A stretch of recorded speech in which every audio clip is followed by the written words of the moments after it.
Ladies and gentlemen, hey, hi, how you doing? Welcome back to the channel. Thank you so much for stopping by.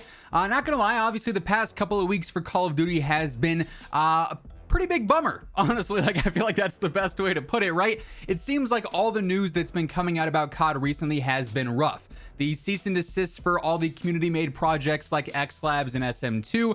Obviously, most recently, there were some major security issues going on with things like Black Ops Cold War and the older Call of Duties, with hackers basically shutting down PCs, getting personal info off of computers if you were in like a Cold War game. All sorts of just ridiculousness and crazy stuff. But we finally have some decent news, some good news in regards to Call of Duty from the past 24 hours or so, and a little bit from earlier on this week in several different areas, in security areas, in update areas, all sorts of stuff like that. So diving into it, earlier on this week, we actually got a good cease and desist from Call of Duty. As mentioned, they've been hitting a lot of the community projects with those, which sucks because those are like game changers when it comes to being able to play nostalgia Call of Duties. But Charlie Intel did post a tweet saying Call of Duty cheat providers Mobius and Ghost Aim have said they're shutting down their operations after Activision sent them a cease and desist. So I'm not familiar with these names off the top. Like, I feel like Engine Owning's the number one, like, most known Call of Duty cheat or whatever, but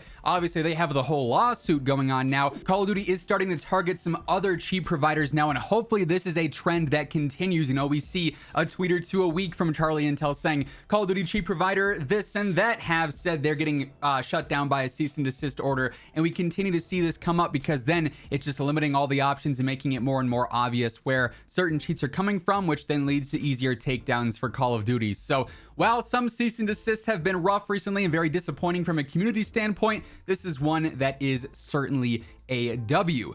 Another W in the way of Call of Duty ceasing and desisting is in regards to the huge issue with Cold War. As we talked about earlier on this week or early last week, depending on when you're watching this video, I'm not sure what day it's going up, but we ended up talking about how Call of Duty Cold War, Black Ops Cold War, and previous older Call of Duties were ridiculously unsafe because of the hackers that were infesting those games. Basically, you could load into a game, they could freeze your PC, shut it off, trace your IP, get all sorts of personal information from your computer. Huge security issues. Call of Duty was basically unplayable outside of like Warzone 2 and MW2 where the issues weren't happening. Well, Charlie Intel also posted this tweet.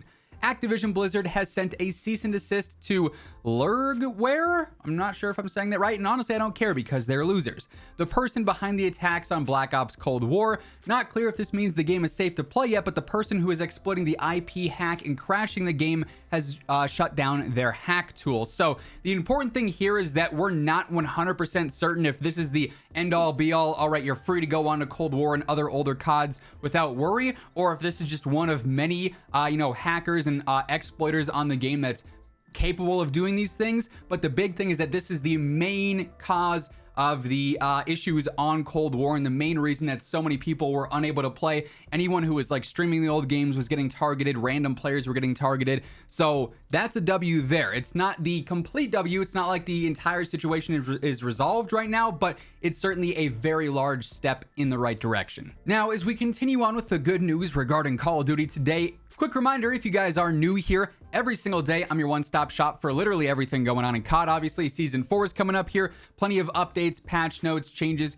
that we're going to be breaking down with that. And every other day I got you covered with news, updates, loadouts, you name it. So if you're interested, if you want to stay up to date, feel free to hit that subscribe button, turn on those post notifications. And if you guys enjoy the video, let me know by dropping a like on it as well. And quick little announcement, right now is the pre-order period for the newest Gamer Advantage frames, the Spectres. These are basically aviator-based frames, super clean, super comfortable. If you end up pre-ordering in the pre-order period right now, you actually get 20% off your entire order, but you can stack code Immortal on top of that and get 30% off your order, again, just during the pre-order time, and then they'll actually ship in early July. So if you want to get your hands on the newest frames, link for this will be down in the description below. Be sure to throw in code Immortal at checkout. Anyway, moving on, as we've talked about several times before, Call of Duty's communication, pretty lackluster. That's no secret, and that's not a very controversial statement, right? Especially when it comes to the actual Call of Duty account. The majority of the communication that we have either stems from news sources, particularly Charlie Intel is like the best one for that, at least on Twitter,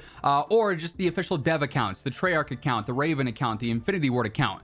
the actual Call of Duty account is pretty much just marketing for the game and marketing for the bundles. We've had a few one-off instances where they're like, hey, yeah, we're looking into the servers and we think that's a big deal, but really I think it's just them playing the PR card. But good news is that they actually now have a dedicated source for in-game updates, and brace yourselves because the name is going to surprise you.